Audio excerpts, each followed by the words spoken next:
Atlanta's clearly given up on this dude. They didn't get a lot in return. And I don't know the last time Washington has been the number one destination for an all-star player. Yet here we are. So tell us how this all shook out, kind of how you think Washington ended up being the place Trae Young wants to go.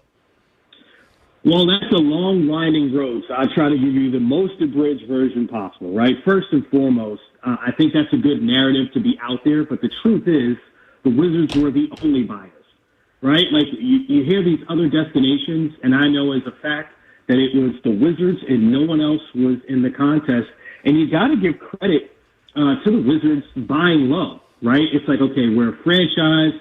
We need another guy who's an absolute star. We need that position, and we have a bunch of young guys. Here's this player that can come in from a basketball perspective. Great move. Now, why was Trae Young available? It's not his basketball skills. Gosh, he's a four-time All-Star. He's led the league in assists, 2 of the last 3 years in total assists. The game is not the problem. The problem with Trae Young is the stuff you hear behind the scenes. So if you're the Wizards, that's something you have to see how you deal with that, right? Is he going to come in and be a leader, or is he going to come in with some of that stuff he was doing before? Because the Hawks, they got tired of it, and they're like, well, if the Mavs can trade Luka, then we can trade Trae. What are those things that are the stuff behind the scenes that he's doing? So here's the thing, BMitch, and I'll say this. You know this is a stand-up person, right? I've heard from former players on the team that he'll curse out a general manager and that he'll disrespect people in the front office and that, and I've heard specific stories in that way. Now, for me, I've been around Trae. I know his father. I think that would be incorrect as me as a journalist to say, yeah, I've seen this happen. I've been around him. I've been around his dad. I've been around that team. I have not seen that with my own eyes. But people that have played with him and people in the front office have said that these things have happened. If you look at him on the court and what they are defensively when he's playing, you kind of see him give up. I mean, he did it against the Bulls in the playing game last year. Everybody's playing hard, diving for loose balls, and he's just kind of out there like, ah. So he plays one end of the floor. He gives up on the other end of the floor. That's kind of an indication of some of the stuff you've heard about him off the court. And I think that's the biggest factor here, why he was available at the price he was available. Because offensively, this guy's a juggernaut. There's no doubt about it. He hasn't fallen off. He's 8 years in. He's one of the best passers and shooters we have in the game. And the Wizards are bringing that in. It's just a matter, okay, C.J. McCollum was helping, Trae Johnson and these guys learn to be pros. Trae Young does not have that reputation, and that's an issue. So here's a question. And I'm guessing you know C.J. Holmes from New York Daily News. We just talked to C.J. about this. My concern with the Trae Young trade, and the Wiz have won a few games lately, playing way better basketball. Sarr's playing well. Trae Johnson shooting from half court. I still very much care about the draft pick in this upcoming draft. That's supposed to be, one of the best drafts in a long time. What is our concern about Trae Young making this team good or better? Well, okay. All right. There's 2 or 3 things there. It's a great question, right? First and foremost, get that out of your head. Because I've said this to people in the last 2 drafts. These 2 classes I know better than I've known classes in a decade because I've actually called these high school games with VJ Edgecombe and Trae Johnson. As you guys remember, I came on this very show like, hey, Trae Johnson at 6. You guys got a guy who can score 25 a game in the future, right? Don't cry over falling to 6 when you get that guy in this draft. Same thing with VJ Edgecombe. I'm like, I thought VJ had the same amount of talent as Cooper Flag coming in. We're kind of seeing that come to fruition, right? What I'm saying about this draft class, Darren Peterson to me is the guy. But if you end up with Cam Boozer, AJ Devancer, you should still be in that range to get a guy who should come in and be an excellent basketball player because this draft is that deep. We've also seen with the Wizards, you try to lose games and you still end up at 6, right? That's the first part of that. The second part, Trae Young hasn't been healthy this season. Mm-hmm. So if you're the Wizards, you're thinking, okay, we bring him in, we see what's going on with this knee, we play the young guys, and we still, lose games, these guys develop, and then next season, Trae picks up that player option, we bring him in, and we also have this top draft pick. I think from the outside looking in. That's what the Wizards are trying to do, and I love that as a game plan. So, and there's a lot to like here. And if the concern isn't about losing the pick, then I like it even more. Does Trae Young, is he in a mental place where he can be somebody that helps these young guys, Trey Johnson, Alex Sarr, Keyshawn George, like continue their development? My blank would be no. My blank would be no because, that was part of the issues with Trey in Atlanta. You draft Zachary Shashay, you bring in Asa Newell, and that really wasn't the story, right? Like that he was not doing that with those guys. But when Nickeil Alexander-Walker came in, that was the story. That was the narrative. Dyson Daniels, just a little bit older. That was the story. That's the narrative. Jalen Johnson taking his game to the next level. It almost seemed like addition by subtraction. You take Trae Young and his $50 million contract off the court, and all these guys blossom. So, to answer your question, I don't know if that's what you're getting with Trae Young, but you probably have to go search for that kind of player again to add to this team if you're bringing Trae Young in. What I do like is that Trae's not a good defender, but you got a lot of good defenders on that court in Washington with Bilal Coulibaly, Alex Sarr, and you can go get another guy. So those are things I do like, that they kind of have the roster and the infrastructure to bring in a guy that really can distribute the ball to these young players. Because Trae Johnson, I just say this, if Trae Young comes in passing the way that he's passed in his career with Trae Johnson, that's a problem. I mean, they're going to put up a crazy amount of points and be very exciting for people to come watch. I mean, and then what you just stated, I mentioned that yesterday, last night when I started hearing about this, the amount of defensive players they have on that team. And let's be real, a lot of NBA players that play great offense don't play defense. And they have defensive players on their team that help them out tremendously. Can that help this little transition, being that he is a liability defensively? Yeah, and when I say he's a liability in two ways, right? The first is his size. I mean, you look at an NBA court and it's like, all right, this guy, what is he going to do on defense, right? It's just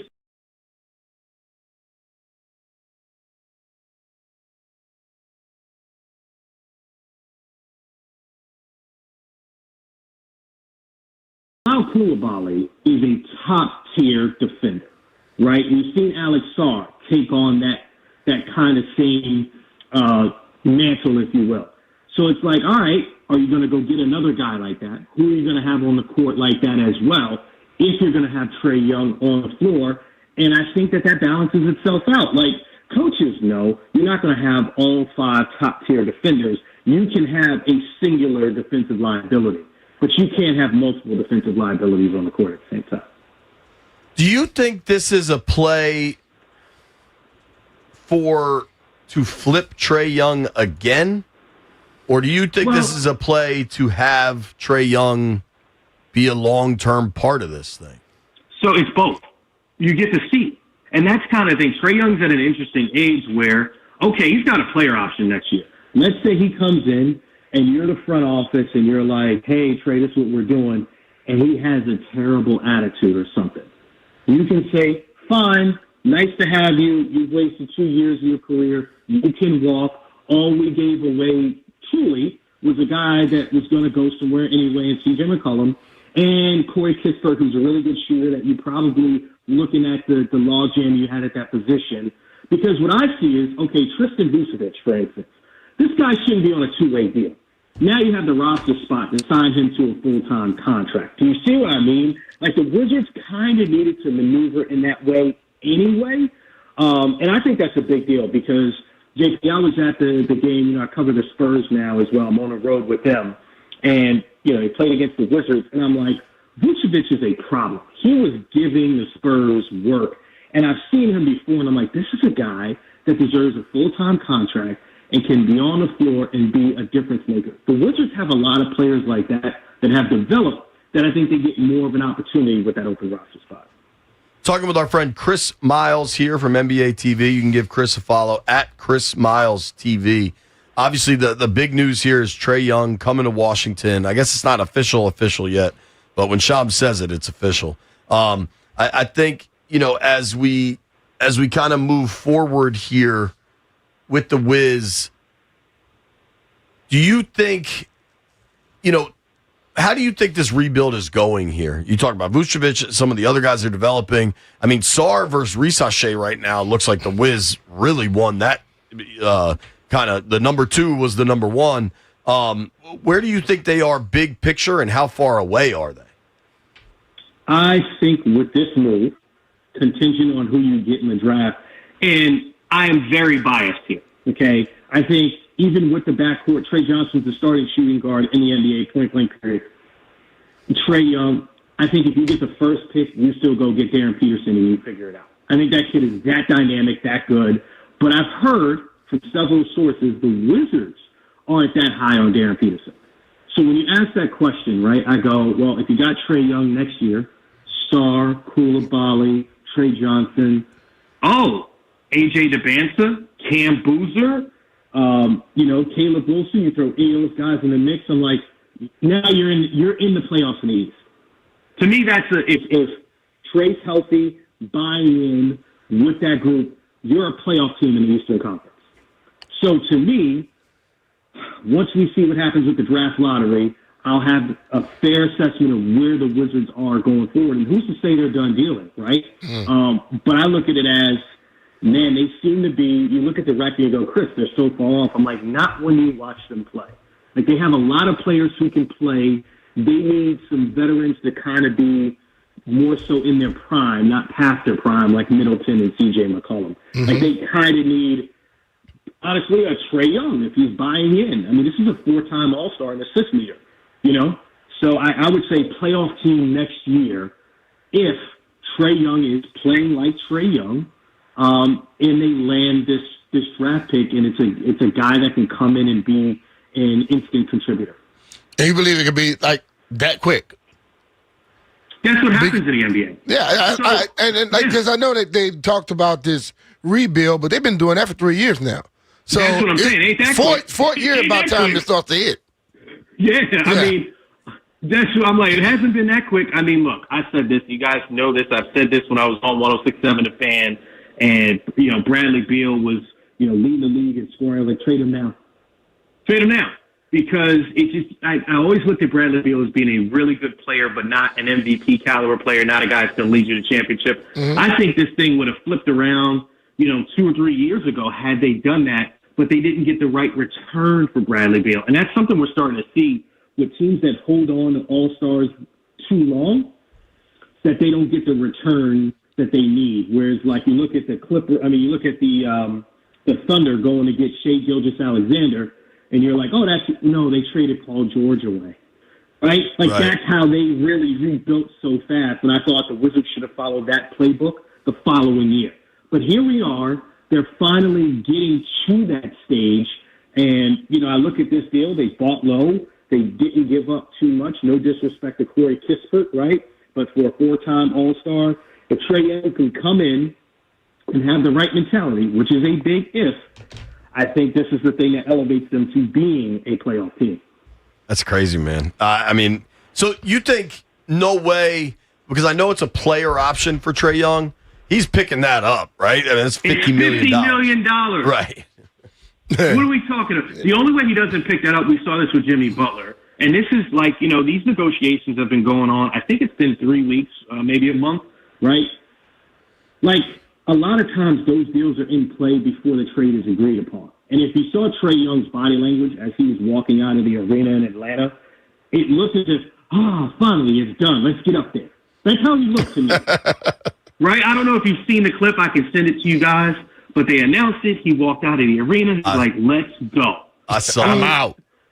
You guys remember, I'm a Knicks fan. Trae Young has killed us for years. Right. Okay? This guy's an assassin. And here's the other thing.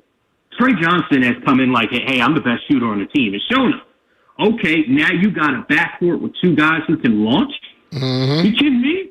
That's exciting. Whatever you want to say, wins, losses, what's going to happen in the future, put Trae Young and Trae Johnson on that backcourt, trade me in. That's what you're going to get. Yeah, but when I look at and I'm not trying to compare them, but Klay Thompson and Steph. The guys that can shoot like from anywhere on the court like that, that opens up a lot for you. Hell, Sarr might end up being a superstar with those two guys on the floor. Here's the other thing. Remember John the Baptist, John Collins with Trae Young? You don't hear that anymore. Trae Young, so that's the other thing you guys got to realize. From a point guard perspective, if you can catch an alley-oop, your numbers are going to go through the roof playing with Trae Young. Mm-hmm. Just like, you see what I mean? So, like, you start to look at that roster like, all right, who plays above the rim? Like, Koulibaly plays above the rim, but you don't ever see any alley-oops. Mm-hmm. Oh, you're going to start to see that. You see what I mean? That's more exciting. So if you're, the Leonsis family, and you're like, let's sell some tickets, you can sell Trae Young to your fan base. You can say, hey, we're not winning now, but check out the show. Hey, we're going to start winning games. Check out the show. Yeah, when we until we win, check the show out.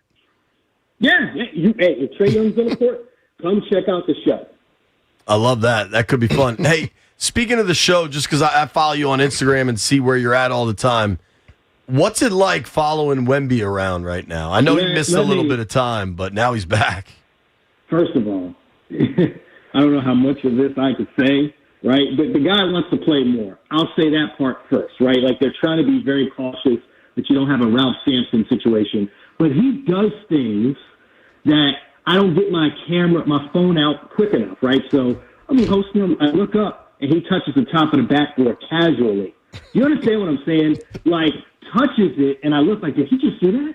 And people are looking around like, he just did that, right? Or like, I think the clip that was floating from the show 2 days ago, he kicked the balls out of the net. I saw that. He does that all the time. We just were rolling in that moment. He does that all the time.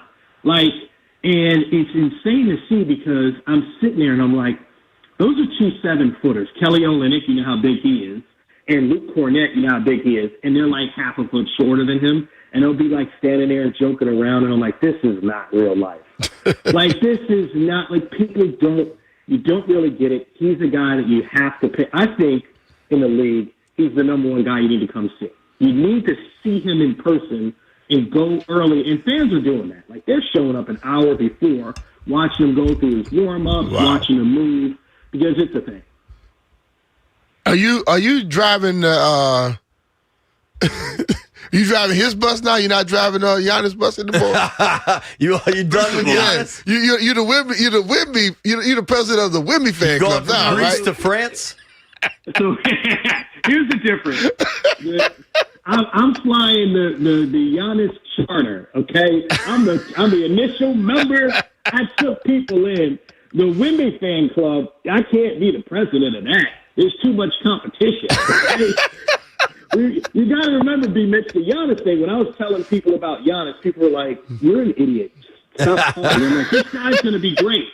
Like, no, this happened in the newsroom at CSN back in the day. I remember that. Well, and to your credit, Giannis was what, like the 15th or 16th overall pick? Like, Wemby was the no doubt number 1 overall. And that shows how far we've come from the scouting department. And I'll give a quick backstory there. Because remember, I was in New Orleans, and Del Dips was the GM, and he's telling me about Giannis all the time. He's like, I want to take him. And you remember that started the process. They drafted Anthony Davis. Then they drafted Nerlens Noel and traded him for Drew Holiday. And that started the 76ers, quote, process. He tried to get back in that draft to draft Giannis, and those teams wouldn't let him back in, and thus his history. But yet Giannis, people knew, but they were scared. They were scared because of, well, partially the Wizards drafting. What's my guy's name? Is it Jan Vesely? Yeah. That's what I'm thinking. Oh yeah, they were afraid to do that again. No, seriously, like, everybody was like, let's not do that again. Let's not make that mistake. So people were afraid of doing that. Now they're like, oh, we can't miss out on an ex-Giannis. Let's draft him. Vesely's highlight film was the night he was drafted and made out with his girlfriend. Made out with that. A 10. Miles, thank you for the time, bro. We always appreciate it.